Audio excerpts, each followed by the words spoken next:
Sir Janardhan Reddy గారు, sir చెప్పండి.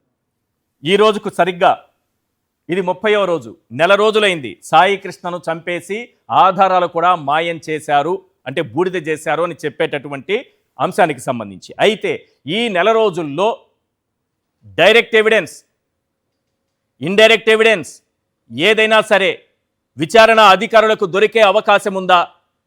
మొత్తం ట్యాంపర్ అయిపోయి ఉంటుందా? డిలీట్ అయిపోయి ఉంటుందా? ఈ కేసులో కీలకంగా ఎటువంటి ఎవిడెన్స్ను విచారణ అధికారులు సేకరించాలనుకుంటారు? అవి దొరికేటటువంటి అవకాశం ఉంటుందా? ముందుగా ఈశ్వర్ గారు, మీకు మన ప్యానలిస్టులకి సాక్షి ప్రేక్షకులకి శుభ సాయంత్రం. ఈశ్వర్ గారు, ఇప్పుడు ఈ కేసులో ముఖ్యంగా మర్డర్ కేసు కట్టినాక అక్యూజ్డ్ అయితే ఎవరైతే నాగరాజు అని చెప్తున్నారో ఆ నాగరాజు సస్పెన్షన్ అయినాక ఆయన హెడ్ క్వార్టర్ వదిలేసి వెళ్ళేదానికి లేదు ఎక్కడికి. అది నంబర్ 1 ఫస్ట్ రూలు. సో ఆయన హెడ్ క్వార్టర్లో ఉన్నారు. అలాంటి వ్యక్తిని 5 రోజులు అతనికి అవకాశాలు ఇచ్చారు. ఈ గవర్నమెంట్లో 5 రోజులు ఆయనకు ఒక అవకాశం ఇచ్చారు, సువర్ణ అవకాశం. ఏమని? నీకు సంబంధించినటువంటి ఆధారాలన్నీ నువ్వు చెరిపేసుకోవచ్చు. 5 రోజులు టైం ఇచ్చారు. ఆయన సీసీ కెమెరాలు కాదు కదా, మొబైల్ ట్రాక్ రికార్డులు కానించి ఎక్కడెక్కడ వీడియోలు కానించి ఆయన పోయినటువంటి ప్రైవేట్ హోటల్స్, శ్మశాన వాటికలు అన్నీ కూడా, అన్నీ ఏదైతే ఉంటాయో ఆ ఎవిడెన్స్లన్నీ కూడా ఆయనకి మంచి సువర్ణ అవకాశం కల్పించారు. ఆయన మొత్తం కూడా ఆయన పై కింద అధికారులతో మొత్తం వాటిని చెరిపేసేదానికి ఆయన ప్రయత్నం చేశాడు. అది సక్సెస్ అయిపోయాడు. సక్సెస్ అయినాక ఆయన్ని ఇవాళ అరెస్ట్ చూపించారు. సో సహజంగా ఒక కేసు, ఈ మర్డర్ కేసు, ఇట్లాంటి హీనియస్ అఫెన్స్లు ఎప్పుడైనా కానీ ట్రయల్కి వచ్చినప్పుడు ముఖ్యంగా ఆధారపడేది సీసీటీవీ ఫుట్, సైంటిఫిక్ ఎవిడెన్స్ అంటారు. మామూలుగా ఎవరైతే డైరెక్ట్ విట్నెస్లు అయితే ఎవరుంటారో, వ్యక్తులుగా ఉండే విట్నెస్లు, అది ఒక ట్రయల్కి వచ్చేదానికి 6 ఏళ్ళు 7 ఏళ్ళు కలిసినాక వాళ్ళలో కొందరు చనిపోవచ్చు, రావచ్చు, కొన్ని ప్రలోభాలకు గురి కావచ్చు, ఇవన్నీ ఉంటాయి. కాబట్టి ఇవి ప్రలోభాలకు గురి కానటువంటి సైంటిఫిక్ సర్కమ్స్టెన్స్ ఎవిడెన్సెస్ ఏమున్నాయో, ఈ సీసీ ఫుటేజ్లు కానీ, track record, phone track record కానీ, తర్వాత గూగుల్ మ్యాప్స్ కానీ, గూగుల్ టేక్ ఓవర్లు కానీ, ఇవి చాలా ఇంపార్టెంట్ ఎవిడెన్స్లు. ఇవే విధంగా వీడియోస్, తర్వాత కొన్ని ఆ టైంలో జరిగినటువంటి కొన్ని శబ్దాలు, అంటే సపోజు నమాజులు లాంటివి, గుడిలో జరిగిన పూజలు లాంటివి, అట్లాంటి వీడియో ఫుటేజ్లు కూడా కొన్ని కీలకంగా మారుతాయి. అవన్నీ కూడా ఎవరు కూడా వాటిని ఆ టైంలో చెడిపేదానికి ఉండదని చెప్పి అవి ప్రొడ్యూస్ చేస్తారు ఎవరు, ఇన్వెస్టిగేషన్ వాళ్ళు. కానీ ఈ రోజు ఆయనకి 5 రోజులు టైం ఇచ్చేసింది ప్రభుత్వం. ఆయన సస్పెండ్ చేసిన టైం అనేది ఎఫ్ఐఆర్ నమోదైనప్పటి నుంచి, కానీ సాయి కృష్ణ చనిపోయిన రోజు నుంచి లెక్కేసుకుంటే 30 రోజులు.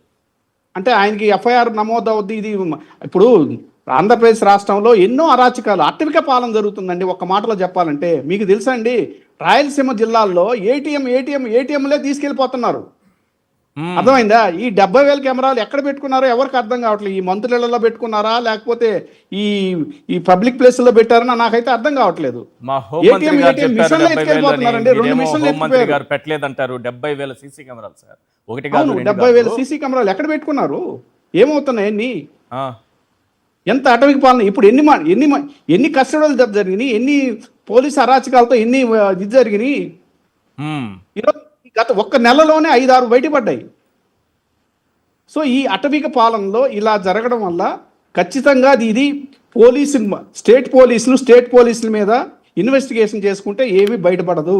ఖచ్చితంగా దీనికి సిబిఐ రావాల్సిందే. అదే విధంగా ఇప్పుడు ఈ ఏదైతే నాగరాజు, నేను ఒక్కటి అడుగుతాను సార్, మీరు న్యాయ నిపుణులుగా చెప్పండి, అనుభవం ఉంది కాబట్టి. మొన్న ఏం చెప్పిందంటే హైకోర్టు, మే 1 నుంచి జూన్ 1 వరకు సీసీటీవీ ఫుటేజ్ కృష్ణలంక పోలీస్ స్టేషన్కి సంబంధించి మొత్తం అలాగే భద్రపరచండి, ఇది మేము చూడాలి అని చెప్పింది. మొత్తం ఏడాది పాటు సీసీటీవీ ఫుటేజ్, 1 ఏడాదికి సంబంధించినటువంటి ఫుటేజ్ మొత్తం డిలీట్ కొట్టేశారు, సాంకేతిక నిపుణుణ్ణి తెప్పించి. మరి ఎందుకంటే మళ్ళీ రికవరీ కాకుండా ఉండటం కోసమని ఈనాడు దినపత్రిక రాసుకోవచ్చు. ఇప్పుడు ఏ దినపత్రిక రాసినా వాస్తవాలు రాయాల్సిందే, వాస్తవాలు రాయకుండా ఉండలేరు వాళ్ళు. చెప్తూ వాళ్ళ యాంగిల్ వాళ్ళు రాస్తారు. నేనేం చెప్తున్నానంటే, ఇదే కేసు పడమట PS లో జరిగిందండి ఒకసారి. ఇలాంటి కేసే ఒకటి జరిగితే ఆ రోజు హైకోర్టుకు సీసీ ఫుటేజ్లు అడిగారు. ఆ రోజు నుంచి కూడా ఈ సీసీ ఫుటేజ్లు మాయమవడం అనేది అంటే ఆల్మోస్ట్ 6-7 నెలల నుంచి జరుగుతూ ఉంది. ఇది సంవత్సరం కాదు కదా, అంటే కోర్టు ధిక్కరణ కిందకి వస్తుంది కదా. వీళ్ళకి అంత ధైర్యం, ఒక వ్యవస్థల్నే, అత్యున్నతమైనటువంటి వ్యవస్థల్నే ధిక్కరణకు పాల్పడేంత ధైర్యం ఎక్కడి నుంచి వస్తుంది అన్నది అర్థం కావట్లేదు. కోర్టు చెప్పిన తర్వాత నెల రోజులది కాదు, ఏడాది మొత్తం కొట్టిపడేశాడు. ఏం చేసుకుందామని. అసలు కోర్టులో తప్పుడు అఫిడవిట్లు వేస్తున్నారండి. కన్సర్న్ ఎస్హెచ్ఓలు, ఎస్పీలు, సిపిలు తప్పుడు అఫిడవిట్లు ఫైల్ చేస్తున్నారు కోర్టుల్లో. ఒక అఫిడవిట్ తప్పుగా చేస్తే అక్కడ దొరికారంటే వాళ్ళు లోపల పోవాల్సిందే. Contempt of court. అది ఎవరు పట్టించుకోవట్లేదు. ఎందుకంటే అటవిక పాలన జరుగుతుంది. ఈరోజు కేబినెట్ మీటింగ్లో చర్చించిన విషయాలు ఏందో తెలుసా? ఒక పార్టీ అంట నేరస్తులకు కొమ్ము కాస్తుందంట. దాని మీద ప్రతి మంత్రి, ప్రతి ఎమ్మెల్యే, ప్రతి ఎంపీ కూడా ప్రచారం చేయాలంట ప్రజల్లో పోయి. ఏం ప్రచారం చేయాలి? చంద్రబాబు నాయుడు గారు ఆ మాట చెప్పొచ్చు కదా, ధైర్యంగా బయటకు వచ్చి ఇది నేరస్తుడి కుటుంబం, వీళ్ళకి మేము సపోర్ట్ చేయమని చెప్పొచ్చు కదా. మళ్ళీ ఎందుకు తీసుకెళ్లి ఓదార్చి మీకు న్యాయం చేస్తాను? అది కాదు, క్యాబినెట్ మీటింగ్ లో చెప్పాల్సిన విషయాలు చెప్పకుండా వీటి మీద ప్రెస్ చేసి ఏంటిది? ఇప్పుడు ఒక అటవిక పాలన జరుగుతుంది ఈ రాజ్యం. దీన్ని ఖచ్చితంగా అండి సెంట్రల్ గవర్నమెంట్ కూడా దీన్ని అసలు ఇంటర్నేషనల్ అమ్నెస్టీ దిగాలండి. ఇప్పుడు నా దృష్టిలో ఇంత ఘోరాలు, ఇంత అరాచకాలు దేశంలో ఎక్కడా జరగలేదు. ఏ దేశంలో కూడా జరగదేమో. కాబట్టి ఇది మన దేశంలో ఉన్నటువంటి సెంట్రల్ గవర్నమెంట్ కూడా దీని మీద ఒక దృష్టి సారించాలి. నేషనల్ మీడియాలో ఆల్రెడీ దీని మీద చర్చ జరుగుతుంది, కానీ వాళ్ళకి తెలియకుండా ఉండదని కాదు.